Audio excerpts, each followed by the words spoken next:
Hello friends, আশা করি তোমরা সবাই খুব ভালো আছো। তোমাদের গরম ভেজা শুভেচ্ছা।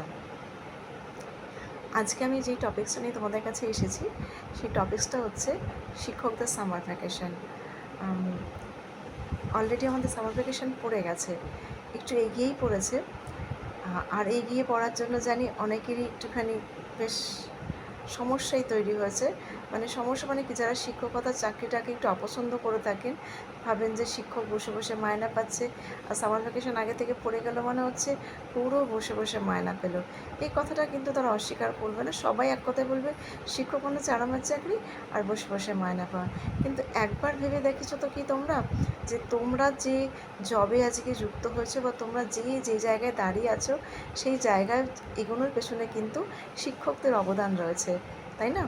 আমিও আজকে যেই জায়গায় দাঁড়িয়ে আছি, শিক্ষকতা করছি, আমিও কোনো শিক্ষকদের সাহচর্যে থেকে তাদের কাছ থেকে শিক্ষা পেয়ে তবে কিন্তু এই জবের জন্য নিজেকে তৈরি করতে পেরেছি।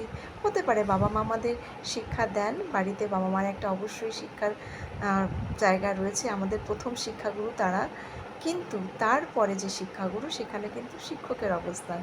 তাই শিক্ষকের অবস্থানকে কিন্তু কখনোই আমরা অবহেলা করতে পারি না বা অসম্মান করতে পারি না। কিন্তু আমি যখন দেখি যে শিক্ষকদের হাত ধরেই যারা আজকে বিভিন্ন জবের সঙ্গে যুক্ত, তারা কি অবহেলায় শিক্ষকদের অসম্মান করছে। বর্তমান পরিস্থিতির কথাটা বাদ দাও, সেখানে আমি যাচ্ছি না, সেখানে শিক্ষকদের নিয়ে যে সমস্যা তৈরি হচ্ছে সেটা সেই জায়গাতেই থাকুক। কিন্তু আমরা যারা বহু বছর ধরে শিক্ষকতার সঙ্গে যুক্ত আছি, যারা নিজস্ব যোগ্যতায় শিক্ষকতা পেয়েছি, তারা অন্তত এইটুকু জোর গলায় বলতে পারি যে শিক্ষকতার চাকরিকে প্লিজ তোমরা এভাবে অসম্মান করো না। হয়তো আমরা সামার ভ্যাকেশনটা উপভোগ করছি, তোমরা 10টা-5টা ডিউটি করছো গরমে কষ্ট পেয়ে, কিন্তু এই চাকরিটা পাওয়ার জন্য কিন্তু আমাদের প্রচুর পরিশ্রম করতে হয়েছে, পড়াশোনা করতে হয়েছে, তবেই কিন্তু এই চাকরিটা আমরা অ্যাচিভ করেছি। তোমরা যেমন তোমাদের যোগ্যতায় চাকরি পেয়েছো, আমরা আমাদের যোগ্যতায় দাঁড়িয়ে চাকরি পেয়েছি। তাই হয়তো তোমরা সামার ভ্যাকেশন পাচ্ছ না, কিন্তু আমরা সামার ভ্যাকেশন পেলেও আমাদের শিক্ষকতার চাকরি কিন্তু খুব একটা আরামের চাকরি নয়। একটু ভালো করে ভাবলেই তোমরা বুঝতে পারবে, আমাদের শিক্ষকদের প্রচুর খাতা দেখতে হয়, আমাদের শিক্ষকদের ব্রেনের কাজের সাথে সাথে কিন্তু মুখের কাজ থাকে।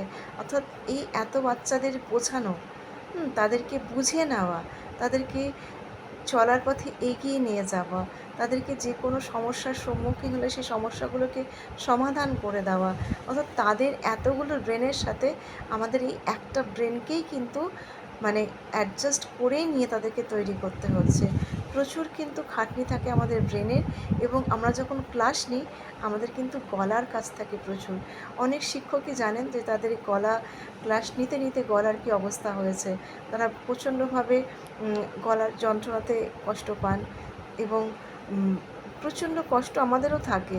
যখন আমরা খাতা দেখি আমাদেরও হেড পেন হয়, তবুও আমরা কি সব কিছু মানিয়ে নিয়ে আমরা কিন্তু সব কিছু ভুলেই হাসি মুখে কিন্তু এই চাকরিটার মধ্যে থেকে একটা আলাদা আনন্দ পাই। কারণ ওই কচিকাঁচাদের সাথে বা এই ছাত্রছাত্রীদের সাথে থাকার যে আনন্দ, সেই আনন্দ কিন্তু, এটা ঠিক কথা, অফিসের ওই প্রাণহীন বস্তুগুলোর মধ্যে পাওয়া যায় না।